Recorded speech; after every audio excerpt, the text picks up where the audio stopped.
Hello! Today I'd like to show you how to use named ranges of cells in Google Sheets and sort of explain how these can be helpful.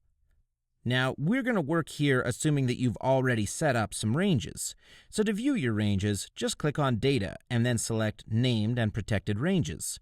Once you select a range, you'll see that you can modify the permissions on that range, which is explained in more detail in a separate video on protecting ranges. To use a named range in a formula, all you need to do is type in the name of the range where applicable.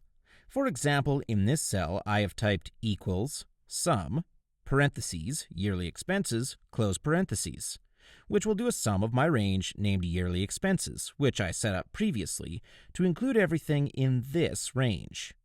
Now let's flip over to my projected monthly income, where I have set up gross margins, revenues, and expenses. I'm using my named range of monthly expenses to divide the total by 12 and average it over these months. So what happens if I want to add a new category? Let's say that I want to add a new category to this budget. Well, I'm going to insert a row and call it 401k. Let's imagine it's going to cost $10,000, which monthly works out to $833. Now, because I've used name ranges, everything is slightly off where my formulas are applied now. However, the great thing about named ranges is how easy they are to adjust. I go over to my named range and click Edit.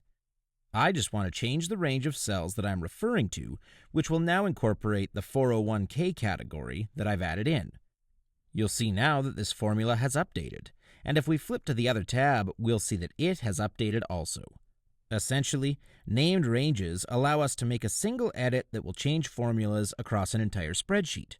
Our example is fairly small range here, but if you can imagine using a much more complex spreadsheet with way more data and many more formulas, you can see how using this tool to populate changes throughout these complex calculations taking place in a sheet can be really useful.